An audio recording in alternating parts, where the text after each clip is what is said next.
पत्नी के बीच झगड़े, तनाव के चलते तलाक, संदेह में मारपीट, शारीरिक मानसिक प्रताड़ना। हमारा समाज ऐसी लोमहर्षक घटनाओं से पटा पड़ा है।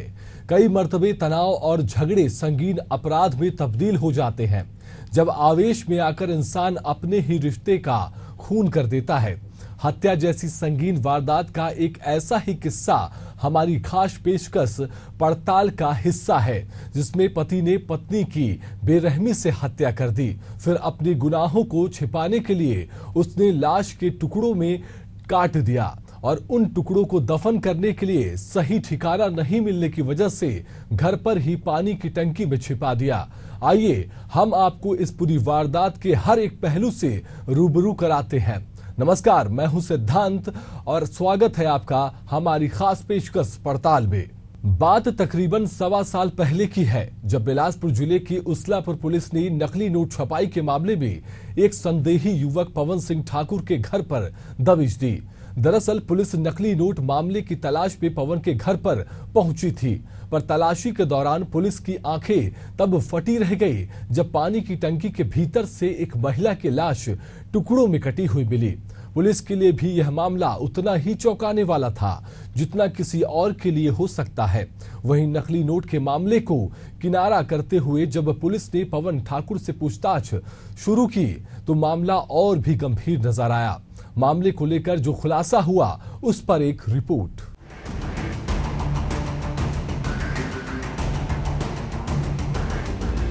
पवन ठाकुर पेशे से एक फोटोग्राफर है।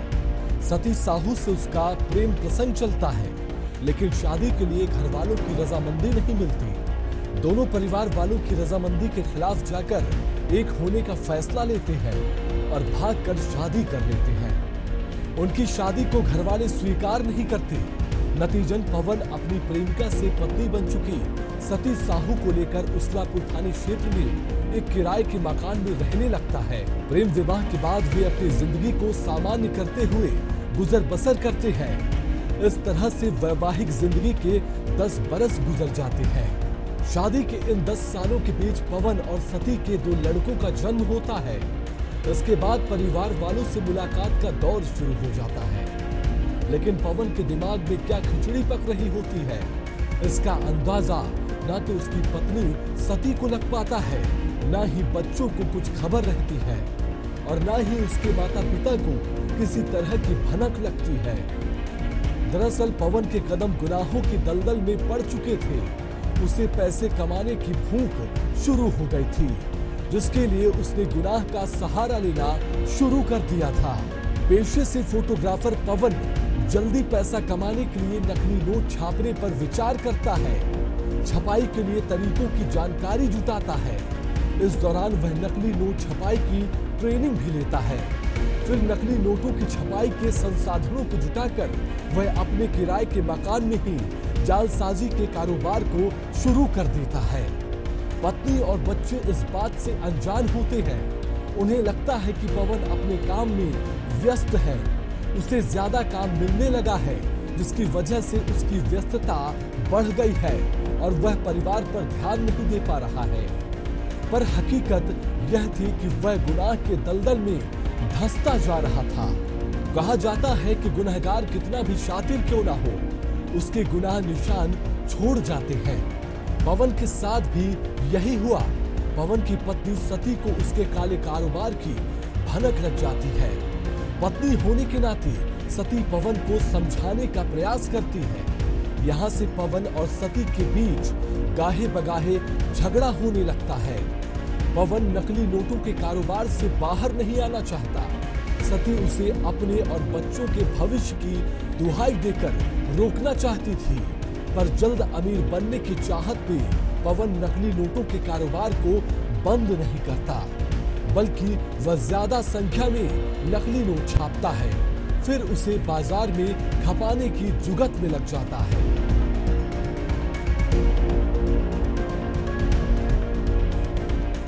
पवन ठाकुर नकली नोटों के कारोबार में पूरी तरह से धंस चुका था। उसके गुनाह की गंध घर के बाहर भी फैलने लगी थी। छत्तीसगढ़ की न्यायधानी बिलासपुर में नकली नोटों के कारोबार की भनक लग गई थी। पुलिस को अब उन गुनहगारों की तलाश थी जो न्यायधानी में नकली नोटों के काले कारोबार को अंजाम देने में लगे थे। इधर पवन धड़ल्ले से नकली नोट के कारोबार में कमाई करने में मशगूल था, तो दूसरी तरफ उसकी पत्नी सती उसे बार बार टोकने लगी थी। पत्नी की टोकाटाकी पवन को रास नहीं आ रही थी।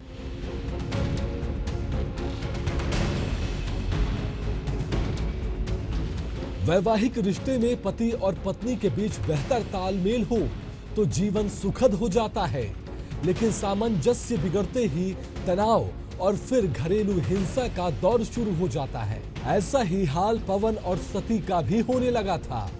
सती लगातार पवन को नकली नोटों के कारोबार को छोड़ने का दबाव बनाती थी, लेकिन पवन को नकली नोटों का कारोबार इस कदर रास आ गया था कि वह उस काले धंधे से निकलना ही नहीं चाहता था, जिसकी वजह से पति पत्नी यानी सती और पवन के बीच रोज झगड़े होने लग गए। पति को गुनाहों के दलदल में धंसता देख सती की व्याकुलता बढ़ती ही जा रही थी। वह किसी से मदद भी मांगे तो आखिर किससे, उसकी समझ में नहीं आ रहा था। वहीं अपने दोनों बच्चों के भविष्य की चिंता सती को खाई जा रही थी, जिसकी वजह से वह पवन से मिन्नतें करती है, लेकिन हर बार की तरह उनके बीच झगड़ा ही हो जाता है। पहले सिर्फ जुबानी जंग होती रही, उसके बाद मामला हाथापाई तक उतर आया और सती जब पवन को समझाने का प्रयास करती, वह उसके साथ मारपीट करने पर उतारू हो जाता। उनकी हंसती खेलती जिंदगी पर मानो किसी ग्रहण का साया पड़ गया हो। पवन अपने गुनाह के रास्ते पलटने के लिए तैयार नहीं था। पत्नी सती के बार बार मना करने को उसने अब दूसरे नजरिए से देखना शुरू कर दिया। उसे सती पर चरित्र संदेह होने लगा था। गुनाह की पहली तस्वीर में पवन अब तक केवल नकली नोट के कारोबार में धंसा था, लेकिन पत्नी पर चरित्र संदेह ने उसके दिमाग को फिराना शुरू कर दिया। इसके साथ ही उसे इस बात का भी खौफ होने लगा कि कहीं सती उसके नकली नोटों के कारोबार का भंडाफोड़ न कर दे। पवन के शातिर और अपराधी दिमाग में जब यह बात घर कर गई, तब उसका दिमाग कहीं और चलने लगा था। इस बात से बेखबर सती अपने बच्चों के भविष्य को लेकर खौफजदा थी और पति से गुनाह का रास्ता छोड़ने की मिन्नतें कर रही थी। पवन ठाकुर ने नकली नोट के कारोबार को तो नहीं छोड़ा, लेकिन सती के पत्नी व्रता होने पर संदेह के चलते उसने अपनी पत्नी को रास्ते से हटाने की योजना बनाने की शुरुआत कर दी। उसकी फोटोग्राफी का कारोबार इतना दमदार तो था नहीं कि वह अमीर बन जाए, लिहाजा नकली नोट के कारोबार को बढ़ाने पर उसने पूरी ताकत झोंक दी। नकली नोट छापना और फिर उसे खपाने के लिए वह दिन रात एक कर रहा था। उसने नेटवर्क कैसे तैयार किया, कितने लोगों को उसने ठगा, कितने लोगों को अपने गैर कानूनी काम का हिस्सा बनाया, पुलिस तक पवन का नाम पहुंच चुका था। इन तमाम सवालों से इतर पवन अपनी पत्नी को ठिकाने लगाने की योजना बना रहा था। शादी जैसे पवित्र रिश्ते में संदेह उस दीमक की तरह है जो रिश्ते को खोखला करके ही दम लेता है। पवन और सती की जिंदगी में भी उस दीमक ने घर करना शुरू कर दिया था। नकली नोट के कारोबार में बुरी तरह से धंस चुके पवन अपनी पत्नी के चरित्र को लेकर लगातार संजीदा होता जा रहा था, तो पत्नी ने उसे अपने नकली नोटों के कारोबार में खटकने लगी थी। जब यहाँ पर बात थी कि उसके बच्चों का क्या होगा, वहीं वह सती को अपने काम के बीच में रोड़ा बनने से कैसे रोक पाएगा, इस पर भी उसकी सोच गहरी होती जा रही थी।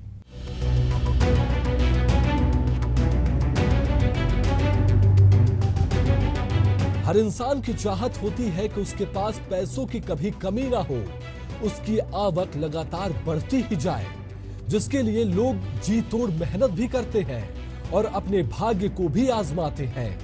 लेकिन गुनाह के रास्ते में चलकर जब आसानी से पैसे मिलने लग जाए, तो फिर मेहनत से जी चुराना स्वाभाविक हो जाता है। ऐसा ही कुछ पवन के साथ हुआ। शुरुआती दौर में नकली नोट छापने और उसे खपाने में उसे कुछ दिक्कतों का सामना करना पड़ा, पर उसका काम चल पड़ा था और वह नकली से असली नोट कमाने के रास्ते पर तेजी से बढ़ने लगा था। अब वह अपने रास्ते में आने वाले हर रोड़े को तोड़कर आगे बढ़ने की मानसिकता के साथ चल रहा था। पवन ठाकुर की काली करतूत की भनक पुलिस को लग गई थी, पर अभी उसके गिरेबान तक पुलिस के हाथ नहीं पहुंचे थे। पवन का शक अपनी पत्नी पर लगातार गहराते ही जा रहा था। वह सती को अब शारीरिक और मानसिक तौर पर प्रताड़ित करने लगा था।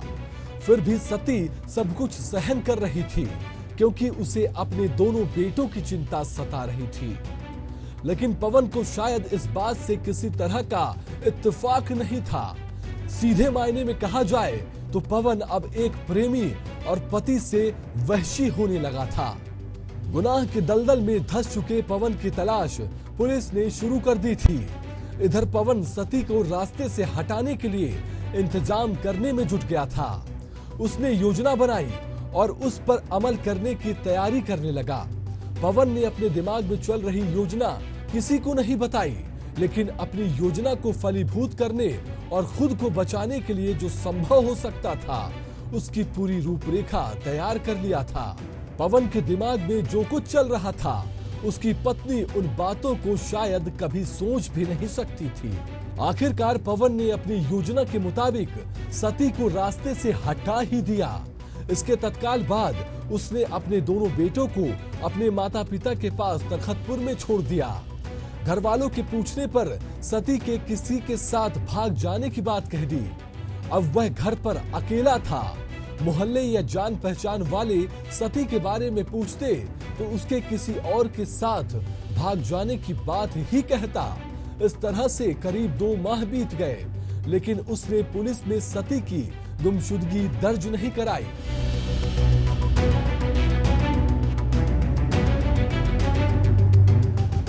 सती के किसी और के साथ भाग जाने की बात को पवन ने पूरी तरह से प्रचारित कर दिया। अपनी पत्नी को बदनाम करने में उसने कोई कसर नहीं छोड़ी, पर उसने पुलिस के पास जाने की गलती नहीं की। इस वाक्य को करीब 2 महीने हो गए। ना तो सती की कोई खबर लगी और ना ही किसी ने उसकी खबर लेने की सोची। इसी बीच पुलिस को पवन के खिलाफ बड़ी जानकारी हाथ लगती है और पुलिस उसके घर पर आ धमकती है, जहां पुलिस की आंखें चौंधिया जाती है।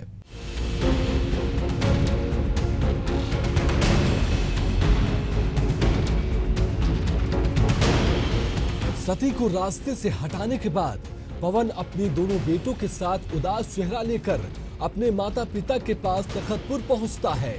वहां दोनों बेटों को छोड़ देता है और सती के किसी के साथ भाग जाने की बात कह देता है।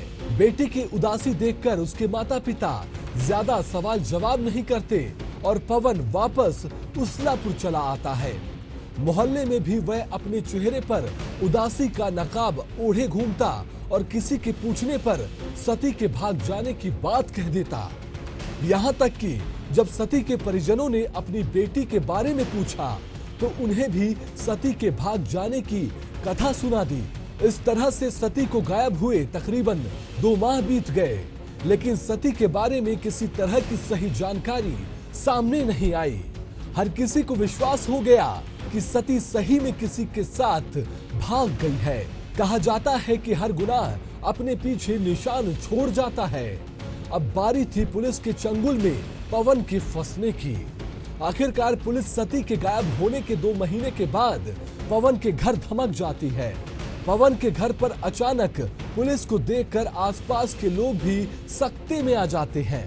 किसी को इस बात का अंदाजा भी नहीं था कि आखिर पुलिस क्यों पहुंची है। असल मायने में पुलिस पवन के घर जिस बात की तहकीकात के लिए पहुंची थी, पुलिस को भी अंदाजा नहीं था कि पवन का गुनाह इतना बड़ा हो सकता है।